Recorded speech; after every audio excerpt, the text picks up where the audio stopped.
age, but the church that I was at, I got plugged in with like the student group, and I saw there was something that all of them seemed to have or do that was different, because I just thought like having the faith in God is like God is that big guy up in the sky, quite distant. You pray, you might answer, but you know it doesn't really matter. But I just didn't question anything either. Yeah. Like I was like, I want to be a good person. I'm going to go to church. I'll be good.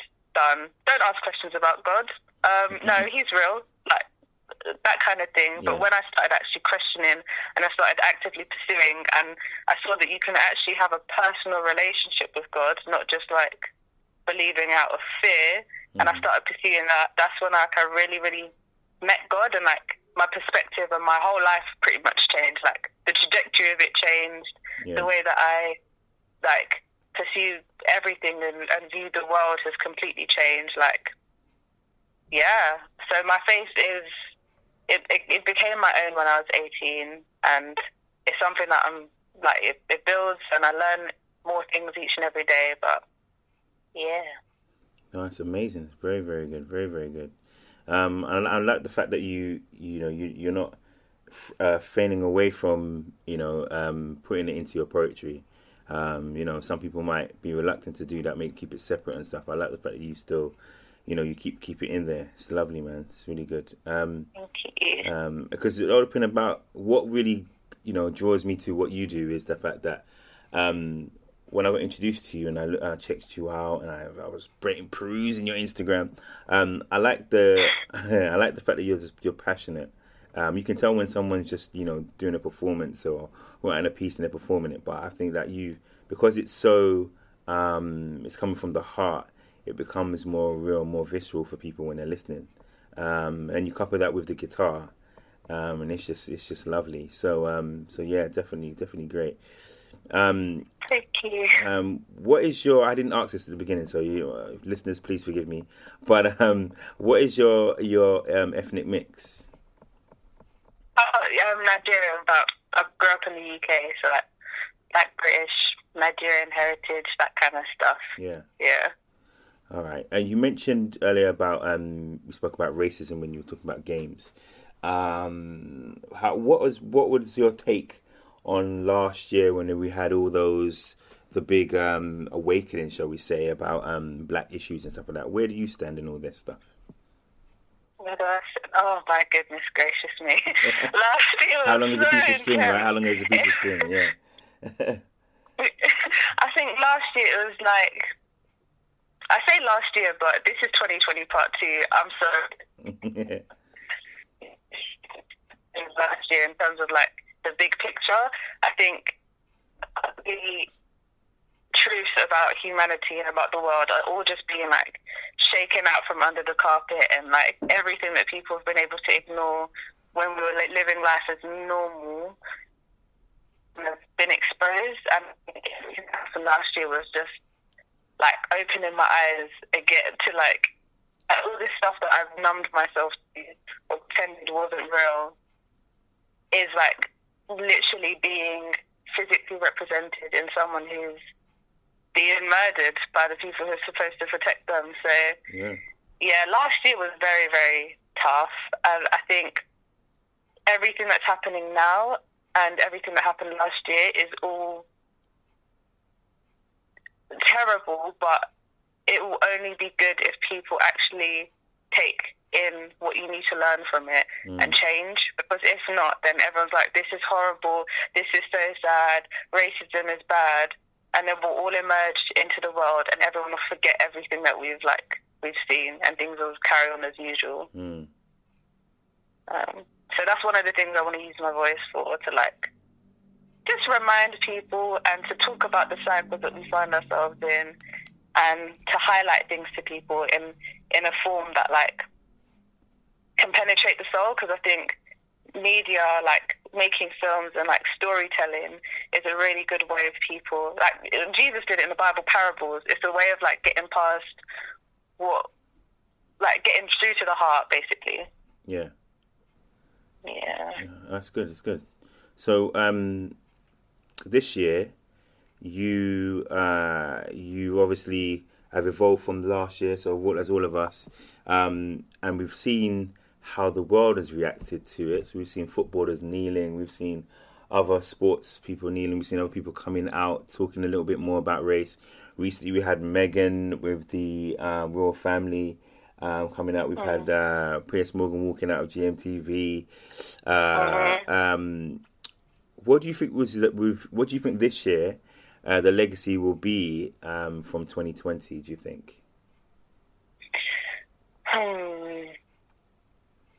I think if last year was like a refining year where like everything, like all the dirt is getting like cleaned out of the world, I think this year's a test. Like, have people learned the lessons last year that they were meant to, or are we going to see the same things happen again? And I think that's what this year will probably tell. And if we don't learn the lessons, then I don't think the world's going to change very much. And that's really sad because we've seen so much ugly and so much hurt has been brought up. This is crazy. So that sounds really pessimistic. But it's real though. It's real, isn't it? Yeah. So how old are you? How old are you? 21. 21. So you're 21 years. Have you been affected by any racism or any prejudice as you've been moving through life? Yes. Yes is the short answer. I don't know. I'm trying to think of like any one story. There's just so much, and a lot of it has been like things that growing up I kind of ignored or got used to, or thought, okay, well, whatever. Like, as long as I work hard and I do well and I'm smart, then like all of this stuff won't matter. But the reality of the situation is, yes, I've experienced racism. I've experienced like people saying things in ignorance. From like in pretty much every sphere of life that I've been in. Yeah.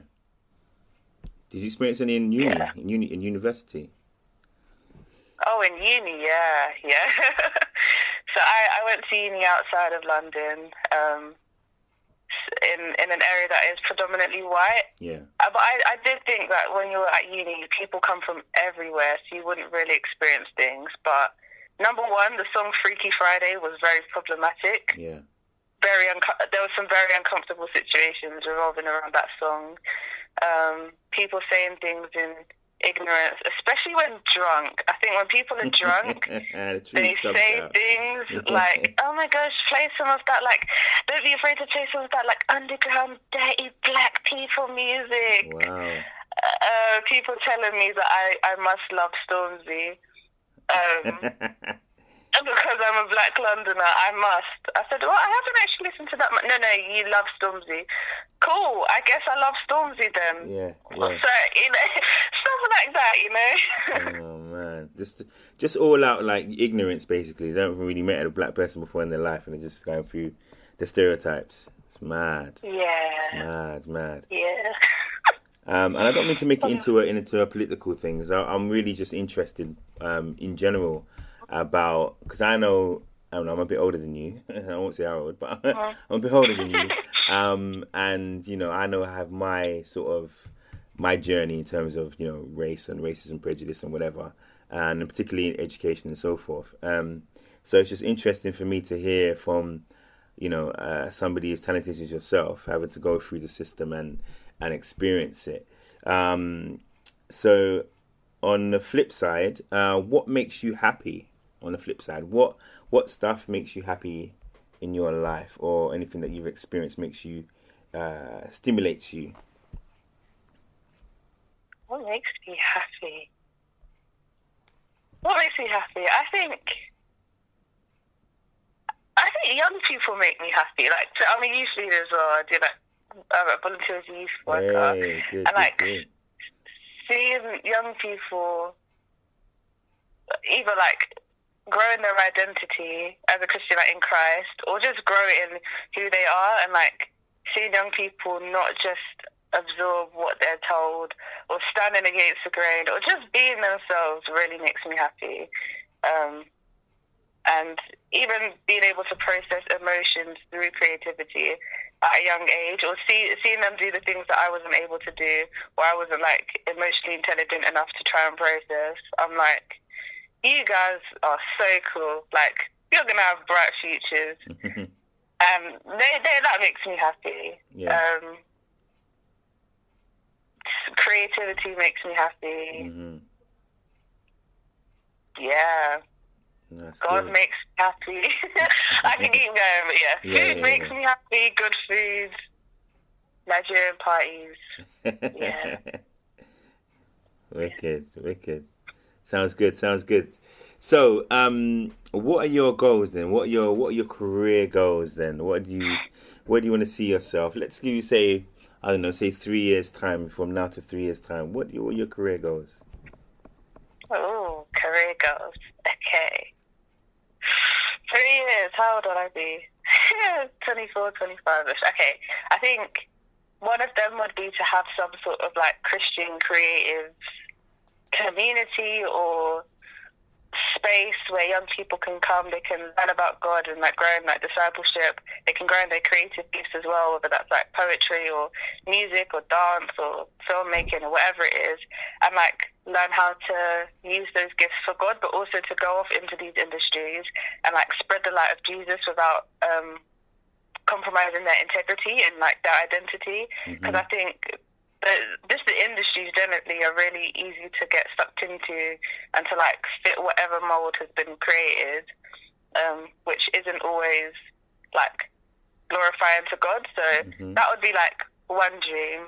But also, I guess as a creative, to make more things, to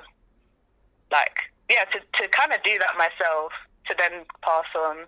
So to be making films or making TV shows or to be creating dances or things like that, that challenge people, that give messages of hope, that spread the love of Jesus. Yeah, and to carry on doing youth work, whatever that looks like. Fabulous. So you mentioned making your Christian community. How are you going to start that? Have you got a roadmap? Are you going to be? Are you looking at?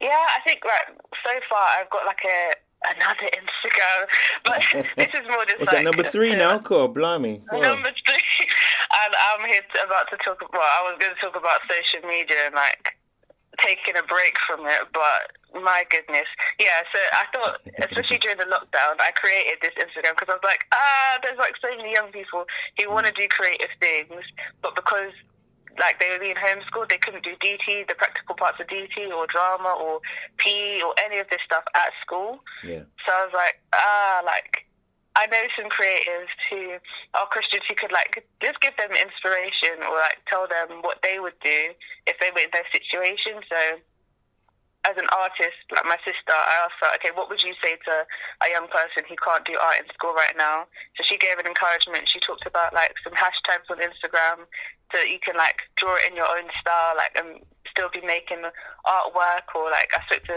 there was a guy who's a business owner who talked, and a guy who's an athlete. So yeah, just doing little things like that, just to help wherever I can. But that was step 1, and I think from now it would just be trying to connect with people and see how best to set whatever this is up. Cool. So if anybody's listening, if you're interested in anything like that, you can contact Lara on Instagram. So yeah, there's any of the accounts. So my main one is like Lara Shokunbi, surname SOKUNBI, or you could go Lara underscore creates. Or you could go do it for the one underscore. So do it for the one is the so do it for the one underscore, yeah? Do it for the one. Okay, cool. All right, okay, and you're gonna do some performance, aren't you? You're gonna do a performance for us. Yeah. So this one, we spoke about this one on the old Insta. And you said that this would be a good one for you to do. And I was going to get you to do 2. So I don't know if you want to perform another one after, because I think your poetry is really good. Thank you so much. I could try and do the one I did for Mother's Day after. Okay, yeah.